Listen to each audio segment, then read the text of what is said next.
Hey, this is Paul Sr. You're watching Demons Row TV. First and foremost, thank you for sitting Absolutely, down with man. me. Now, I wanted to start from the beginning and talk about The the beginning reason goes why back 25 years. 25 years. So, for me, watching Orange County Choppers, seeing this alpha male role model type, you received a lot of heat for it, but I look at it very differently. I grew up in the Bronx, down the block from you. You know, Yonkers is right there. You grew up in Yonkers. I didn't have a father. My father was gone when I was 4 years old. I didn't see him again until I was 28. So when I see you teaching your son the way, being hard on him, it's an inspiration. And a lot of people, I think, can't relate to it because they had that father. Are the kids of today getting too soft, and that if that's what the problem really is? What do you think about that?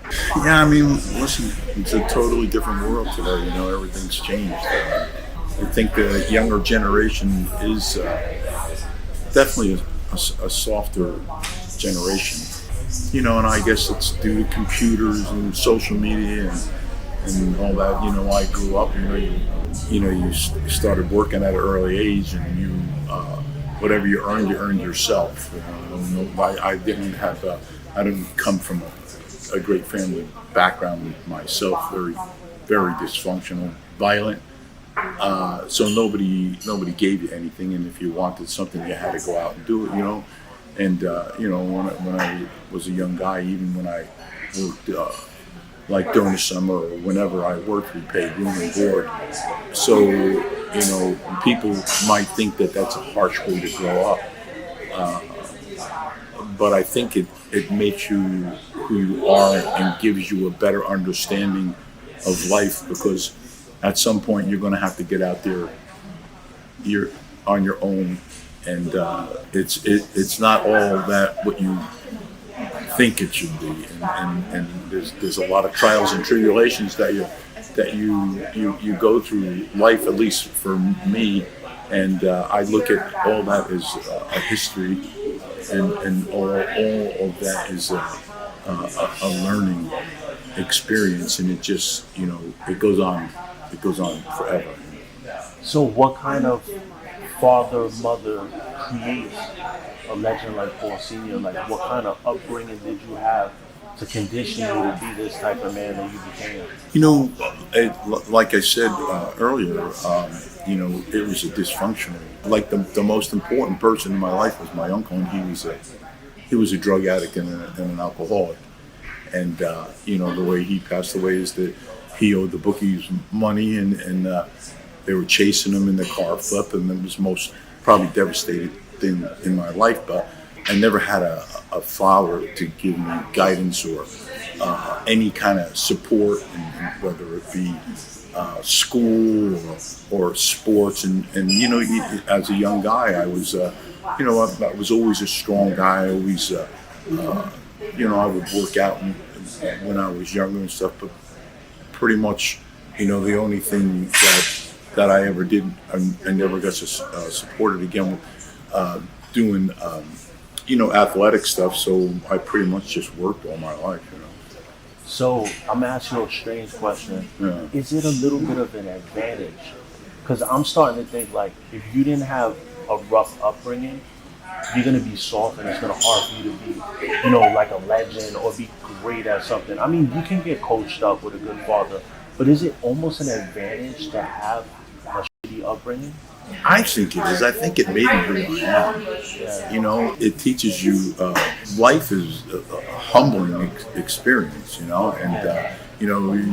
when you have to pretty much make it on your own, you become that humble person. If people hear, dad gives you this and dad gives you that, I don't think you appreciate it as much. When I go back and look at, my experience with drugs and alcohol, and, all those things that I went through, and people say, do you regret a lot of that?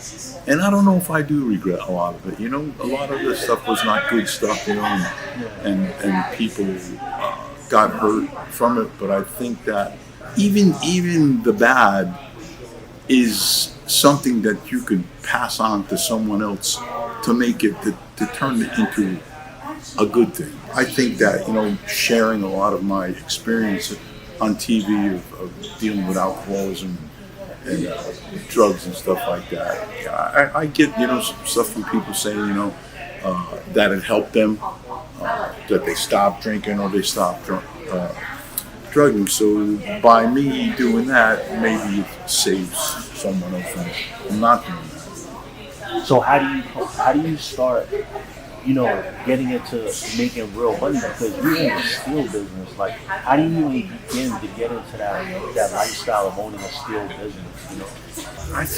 I think for me, my father told me one time, he said, "You'll be a failure all your life."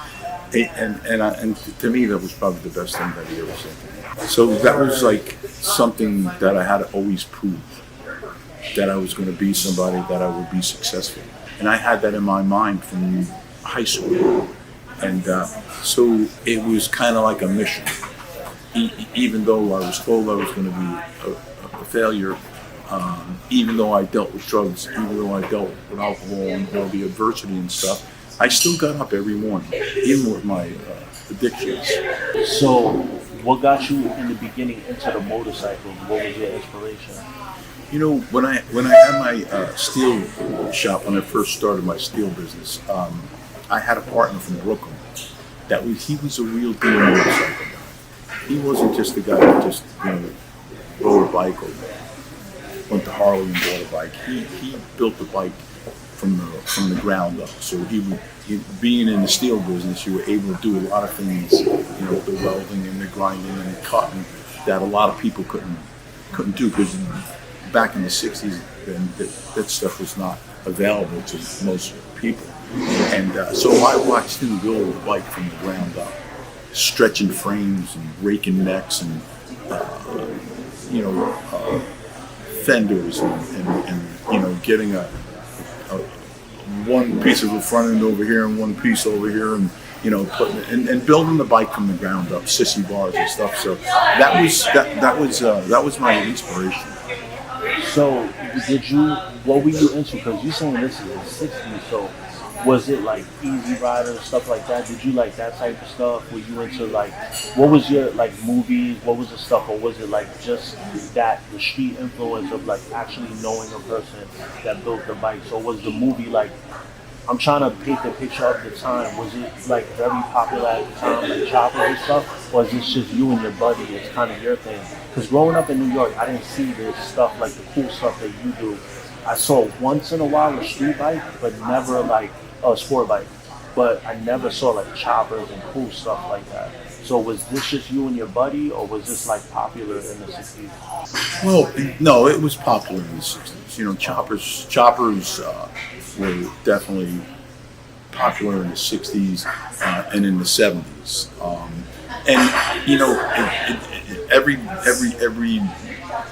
In my era, pretty much everybody watched Easy Rider, and that was an inspiration.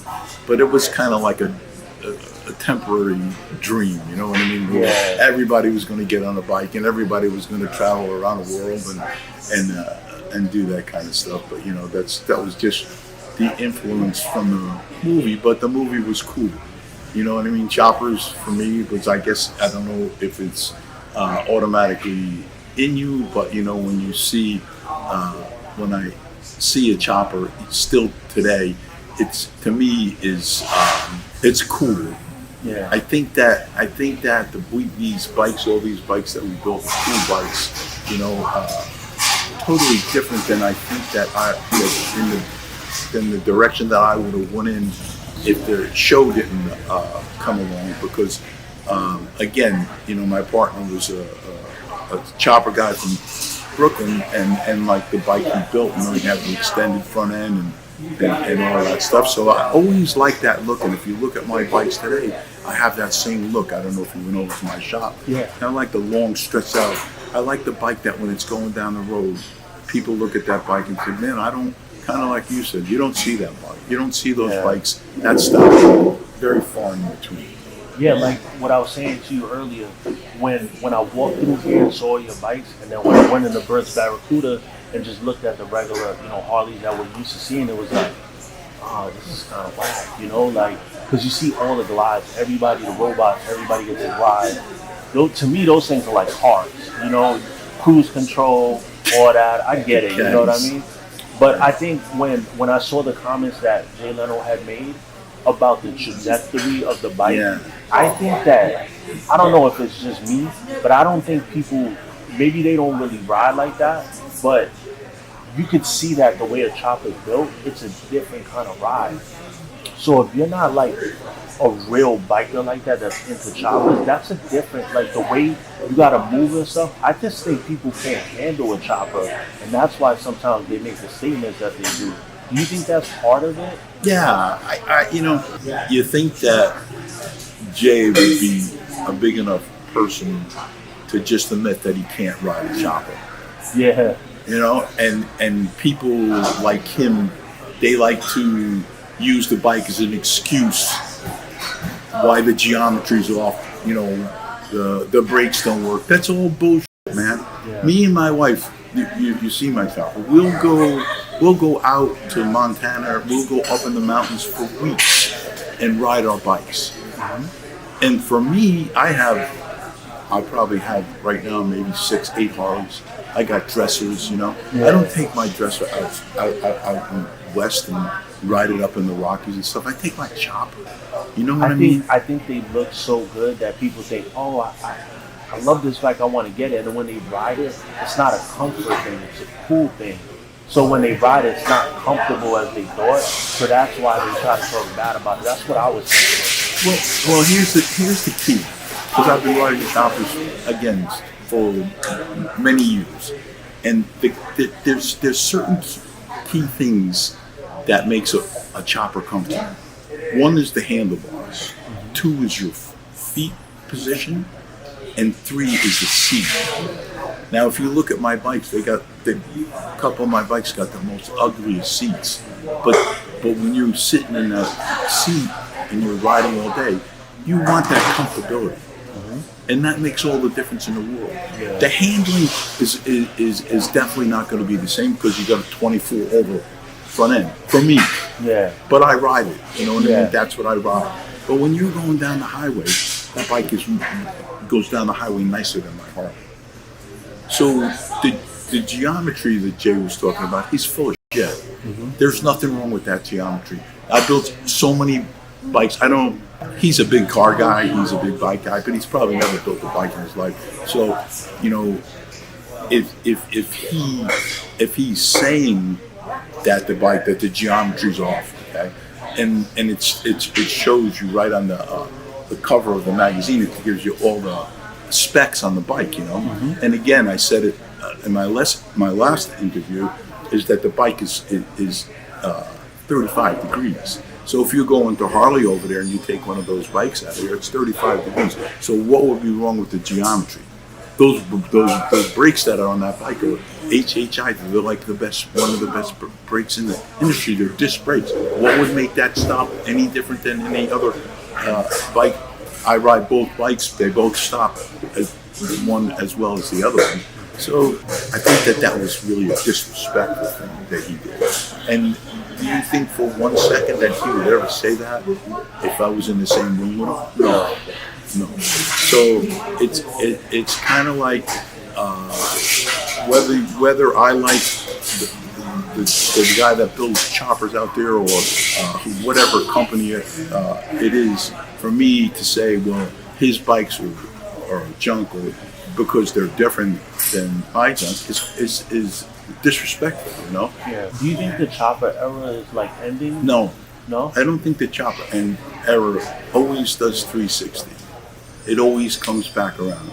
I mean, it's the bobber is kind of in, but the baggers are everywhere, you know? And they came in and they came in strong and they're still here. So, you know, a lot of people and listen, I think there's a place for every type of bike that there is. I don't, you know, if you have a rocket, I think if you're an enthusiast, you're an enthusiast. Yeah. You know, I'm not the judge. Why do you ride a Japanese bike or a metric bike? You know what I'm saying? It's like each individual, that's what makes us individuals. I was going to ask you that question. It's funny that you touched on it. Like, what is a real biker? Because people are like, oh, this person's not a real biker because they ride this kind of bike or whatever.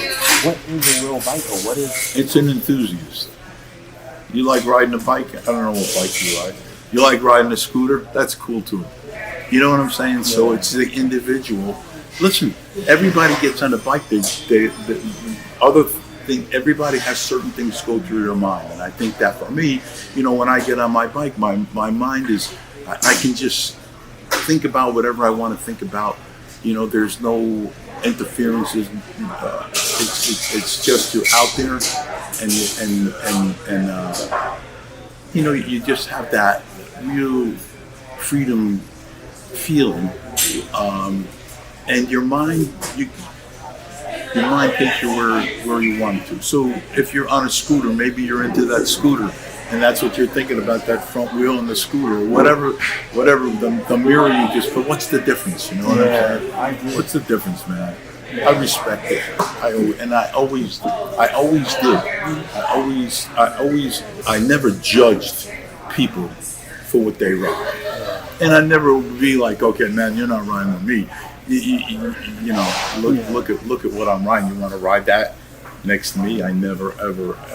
And that's amazing because you're making these top of the line, never seen before pieces, and you would ride with anybody. That says a lot about you. What about clubs? Have you ever been in any motorcycle clubs? No, I've never been. I've never been in a club. And back in the day, I rode a lot by myself. Yeah. There wasn't a lot of people that I knew that rode a lot. So I would just go out, and I it's nice. You go through different stages of life, different age. As you get older and everything. And so I've done the solo riding, and I enjoyed it. There's a certain thing about that. It's kind of like, you want to stop, you want to do whatever you want to do. You don't have to worry about people not wanting to stop or vice versa. But then there's the nice, when you can get together with a good group of people, 10, 15 bikes, and go out riding and enjoy the day and the company. So there's a part to each side of solo and being with a group. No, I never rode with a club. I've been around them. I always had good experiences. Always had a lot of respect for them, and they've always had a lot of respect for me. The clubs come in here. They came into my place a lot, and when I was down in Rockland, and I never had an issue. I built bikes for club members. I ate lunch with Sonny Barger.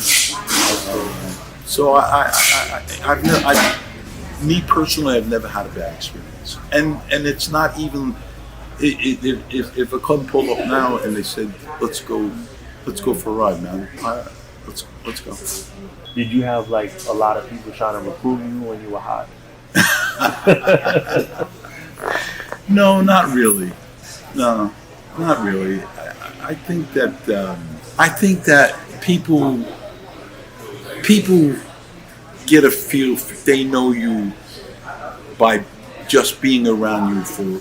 It doesn't have to be a long period of time to realize where you're at. Yeah. And I think that the times that I've been around clubs and stuff like that, it wasn't like a hey man, Paul Sr.'s cruise or whatever it is, man. Maybe you can come and ride with us. And I think that I'm not so sure that a lot of clubs think that way also. Yeah. So my people wanted me to ask you, how is Paul Jr. these days? He's doing okay. He has a place in LBI. He has like a museum with the bikes and stuff like that. But I don't think he doesn't build bikes. Not that he probably wouldn't. But the reality is that Paulie never was a bike guy. Even growing up, being around me, yeah, he never was the the kid could stand next to the bike while I was building a bike, or ask the questions, or what about the bike? I like the lines, or whatnot. It was difficult for me to get him to ride a bike, and so the minimum that he did do was about it. So he never was really. He never was a bike guy. He was a good designer. Like he had a lot of influence on these bikes as far as the design work. But as far as the mechanical part, the geometry, the motors and stuff like that, he actually knew nothing about that. So he liked the creative, not Yes. as much the actual nuts and bolts. Yes. That makes a lot of sense. It must be when your father is larger than life too. That must be a struggle to like want to be your own man, and like kind of that shadow thing. That must have been rough, probably. Yeah, and yeah. I think it is. I think it still is today. Yeah. Yeah. So Absolutely. tell me, because the Orange County show is so authentic, and it's like, and it's you, because you're the one who's so authentic that it's like, how does somebody this authentic get into that TV world? That must have, not even knowing how it goes behind the scenes, I know that must have been a struggle for you to be that authentic and not have problems with those Hollywood types. Like, how was that? How do you even get into that world? That's a good question, and it's a question that's been asked before. But I'll just give you a quick, kind of rundown of how it happened. It was kind of like a freak thing, because Jesse James did a show on the West Coast that was very successful, and I had a steel business all my life, and I was just transferring over to doing a little bike shop downstairs, and I was going to build maybe 10, 12 bikes a year and open up a little company, because that's what my real passion was. And what happened was they were looking for, Discovery wanted somebody on the East Coast to build a bike in Laconia. And I had just opened up a website, and they saw a picture of me, and they said, this guy looks like a motorcycle guy getting poor. And that's how that was the beginning of how that happened. So you had this whole look? Yeah. Oh, yeah. And so it wasn't by design. It just happened. Wow. But as far as what you were asking me before, you're looking at a regular common guy, that blue collar guy, and now somebody says you're going to be on TV, and you grow up as a kid and you watch TV, and you imagine some of these things, but you never in your mind ever say you're going to be on TV. That's impossible. Yeah. That's like impossible in your mind, so it doesn't happen to you, Yeah. So I get a phone call, they want me to be on TV, and I say, man, what am I going to fucking do? How am I going to act?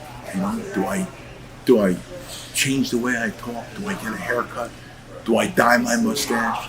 Your mind goes through all these things of because you're on TV, bro. Yeah. And I said, you know what you're going to do, bro? You're going to be yourself. You're not going to do none of that shit. And I didn't. That's the hardest thing to do in life. And I didn't. And I forgot, because of who I am and where I come from. It's not hard to be me. The way I grew up, it was not like the conventional or the normal person grew up. Yeah. So you were more like hardcore, and you struggled hard to get to where you wanted to be. Mm-hmm. And so your mind, I think your mind functions a little bit differently. So when we were filming, I forgot that we were filming. wow. So to me, it was like an everyday thing. I'm still at work, you know what I mean? Yeah. This is my job. I got to get it done. Yeah. You know what I mean? So if you look at the show, or you look at, even the first show, you say, when I see the show, it's like, wow, you got to be kidding me, man. Who would do that? I thought they set me up. Who would ever, why would they ever show anything on TV like that? Crazy guy, yelling, screaming, throwing wrenches, acting You know what I mean? It was like in my mind, it was like I watched that. Nobody had ever seen anything like that on TV before. But I couldn't, even though that was that way, I couldn't change. I couldn't change who I was. Yeah. And I think the authenticity of the show, that's why I think a big part of the success of the show was that. It was real. Yeah. People always ask, is that real? Is that real? Did that really happen? Are you really like that? Yeah. Yeah. No, you could tell, you could see it. But I also look at it like, I know you get a lot of heat for it, but I also look at it like, until you own a business, you don't understand what it is for everybody to come in early and then somebody's coming in an hour late or whatever, and you got deadlines and stuff that you want to do. You know, when you own a business, you can't have that. You know, people go out of business. And I think a lot of people don't understand that, you know? So I just looked at it like you were hardcore and you were old school. That's how I look at it. And I respect it, you know? Yeah, and I think that because I worked hard all my life. I still build bikes. I still work hard. I have a little farm. I put up fence. I'm like an overachiever. So it's hard for me to comprehend how people come to work. And I think that, you know, that was my biggest issue with my son, Paul. You know, he would come in at 10 o'clock, 11 o'clock, and wouldn't come in. And it was the same thing in the steel business. He did the same thing in the steel business. Just never showed up, you know.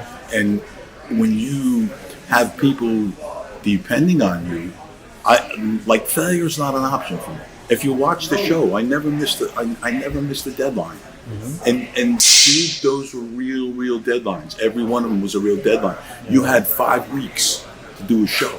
Yeah. And you had people with I did bikes for the biggest corporations in the world. When they was set up to do an event, you better have showed up at that event where there are thousands of people dependent on you. It's not an option. It's pressure, man. But you have to get it done. You have to get it done whether Paulie shows up or the other guy doesn't show up or he doesn't show up or the painter gets sick. You need to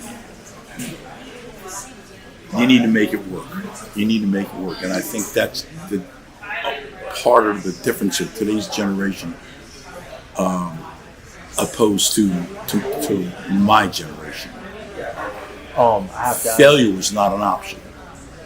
So I have to ask you this. What was it like working with President Trump? And this is before he was President Trump too, right? Yeah. Like, what was that like? Well, he wasn't president at the time. But President Trump, I'll just say President Trump, he always was good to me. Like, I think he liked me and I think he respected me. Yeah. He had a lot of respect for me. So he treated me good. My experience on his show was of that. His family and his kids were really respectful of him, of other people. So it wasn't, you could only base people on how they treat you. Yeah. Jim could hate you because he doesn't like the way you treat him, and you may not treat him the same way that you treat me. But what counts is how you treat me. Yeah. If you treat me like a piece of shit, I'm going to treat you like a piece of shit. Yeah. If you treat me like a person with respect, I'm going to respect you. I don't care. Like if somebody says, "Hey, that guy Trump, he's ruining the country, he's doing this, or whatever it may be," he always was good to me. So who am I to say bad things? Yeah. So you know what I'm saying? It's like everybody. I try not to get into politics at all because it's just politics and religion always lead to war, fights, arguments. You know what I mean? So I try to put that aside and just look at the person for who they are and how they treat me. What do you think about how he's being treated right now? I think he's being treated pretty bad. Yeah. And again, we live in a nasty world, bro. It's not no more fair game. You know what I mean? Yeah. It's not just the old, you f with me. Now we're gonna go in the backyard and we're gonna roll around, and when we're done, we could be friends again. It's not like that anymore. You know, it's just dirt. You know, and it's I guess it's politics. It's politics, and that's why I kind of try to stay away from that as much as I can. So I'm going to say it for you. 2024, when he wins, we need to get him to get that Harley you made for him. We need that out on the road. We need 4C out there. We need the whole crew, and we need to go on a ride. Hell yeah! Hell yeah! That would be awesome. And you know, I think that Trump thought that when we did the show, he wanted me to do a show. He wanted me on his show a few times, and I didn't want to do it because it's just not it's not really my thing. You know what I mean? But he figured out a way to get me on there, and I'm glad I did because it was a good experience for me. It was something different. But I think in his mind, you know, it was more about that than the bike. But I think that when he seen that bike, he was like totally. Today he takes that when he rolls out the red carpet. Today, the bike's on the red carpet. Oh yeah, yeah. I love that clip. He's like, make it the best bike you've ever made in your life. It was a cool bike. It was a cool bike. Have you done any? I'm a Hulk Hogan guy. I grew up on Hulk Hogan. That was like the guy who got me into bikes when I was a kid.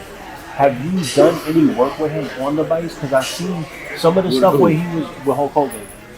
No. You never did? Because I felt like some of his NWO stuff, it wasn't choppers, but it had the touch of like Porcino on it. Yeah. You haven't done any work with Hulk? No. I've been out with him. I've been to his house. You guys would look badass on some bikes. People mistake me for him quite often. Do I think he's a lot bigger than I am? But I think that people that just see him from old wrestling or even TV here and there, you know, he wears a red hat a lot. He's got the mustache. He's got the big arms. So people that not sure who I am, they'll say, "Oh, that's Hulk Hogan." Yeah. I think that's why I originally first liked you when I seen you on the show. It was like a resemblance.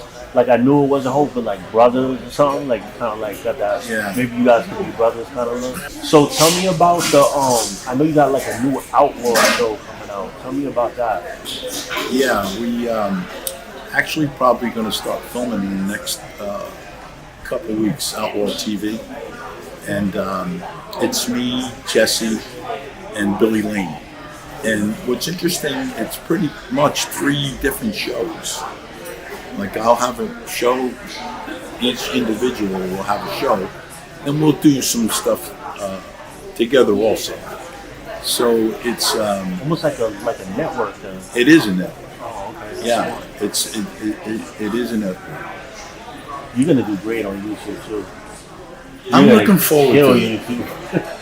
I'm looking forward to it. You already going viral with the little exchange. Imagine you on there full time. Oh man. And YouTube is all about authenticity, and you're as authentic as it gets. So you just being you is just gonna resonate. It's been an honor to sit down with you.